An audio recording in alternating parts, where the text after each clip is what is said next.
येत्या 12 तारखेला नावा सेवा सीलिंगचं आहे ते उद्घाटन होणार आहे आणि या सीलिंगवरती आहे तुम्ही पाहताय की हे टोल नाका पूर्णपणे उभा करण्यात आलेला आहे आणि या ठिकाणावरून मुंबईमध्ये जाणाऱ्या व्हेकल आणि मुंबईतनं पनवेल उरणला येणाऱ्या व्हेकलसाठी 250 रुपयाचा टोल आकारला जाणार आहे।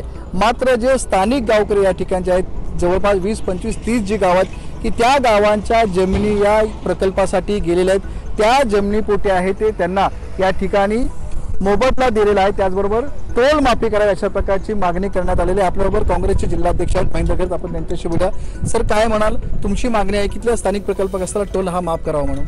आमचं म्हणणं आहे की हा एक मी स्वतः जिल्हा काँग्रेस अध्यक्ष असून ही प्रकल्प समितीचा सुद्धा याच्यामध्ये सल्लागार आहे। हे MMRD सेतू पूर्ण होण्यामध्ये आपण पूर्ण त्यांना सहकार्य दिलं, जमिनी संमतीनं दिल्या त्यावेळेला आमचा एक ॲग्रीमेंट झालेला आहे की याच्यामध्ये ग्रामपंचायतना 5-5 कोटी रुपये देण्यात येईल। ज्यांचे आम्ही जमिनी घेतल्या त्यांना प्रत्येकाला नोकरी रोजगार या टोलवर देऊ। आणि आता काय झालं आहे का आंतरराष्ट्रीय विमानतळ, नेहरू रेल्वे आणि सिडकोची डेव्हलपमेंट याच्यामध्ये 100% आमच्या जमिनी घेतल्यात। त्यामुळे या 10 किलोमीटर परिसरातील उरण आणि पनवेलमधील सर्व नागरिकांना त्यांनी टोल फ्री करावं ही आमची त्याच्यामध्ये मागणी आहे।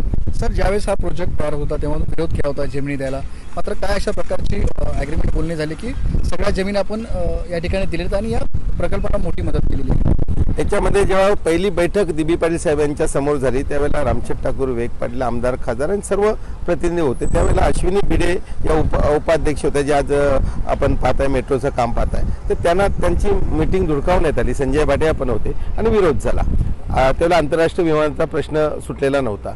मग त्याच्या माध्यमातून आम्ही जेव्हा भाटिया साहेबांकडे मागणी केली का जर एअरपोर्टचा पॅकेज दिला तर आम्ही MMRD ब्रिज आणि NURला मदत करू, तर त्याच्यानंतर भाटिया साहेबांनी ते नाकारलं का एक्सक्लुझिव्ह ते असेंब्लीसाठी आहे। मग त्याच्यानंतर पृथ्वीराज चव्हाण CM होते आणि मदान साहेब यांच्यामध्ये आमची बैठक झाली। त्यांनी आम्हाला मान्य केले का आम्ही याच्यामध्ये तुम्हाला 22.5% पॅकेज द्यायला तयार आहोत। त्याच्यानंतर एक बैठक झाली, आमचा एक MOU झाला ज्याच्यामध्ये प्रकल्प असताना नोकऱ्या देण्यात येतील।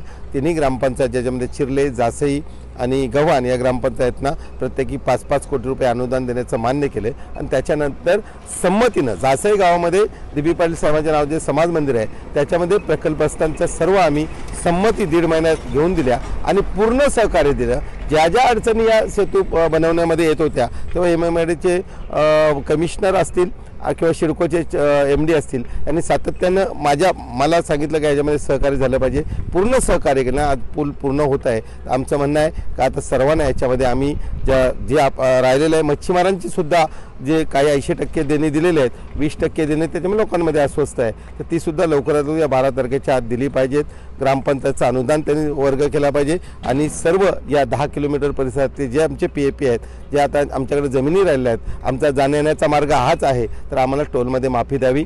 पृथ्वीराज चव्हाण CM असताना पनवेलचा टोल नाका झाला, फार मोठं आंदोलन झालं आणि त्याच्यामध्ये कलंबोलीपासून सगळ्या 10 किलोमीटरच्या परिसरामध्ये लोकांना तेवढ्या छोट्या वाहनांना फ्री करण्याचा निर्णय घेऊन शासनानं GR काढला होता। मी आता आम्ही एकनाथ शिंदे साहेब, देवेंद्र फडणवीसजी आणि अजितदादा पवार आणि MMRDचे कमिशनर यांना आम्ही विनंती केलेली आहे की आम्हाला याच्यामध्ये पनवेल उरण परिसरातील सर्व PAPना 10 किलोमीटरच्या परिसरात जेवढे आहेत त्यात टोल फ्री करण्यात यावा। नक्कीच आपण पाहतो की हा जो मार्ग होता या मार्गासाठी आहे ते मोठ्या प्रमाणात जमिनी आहेत त्या स्थानिक प्रकल्पग्रस्तांनी दिलेल्या आहेत, त्यामुळेच आपल्याला या ठिकाणाहून जाण्यासाठी संपूर्णपणे टोल माफी द्यावी अशा प्रकारची मागणी आता पुढे येत आहे।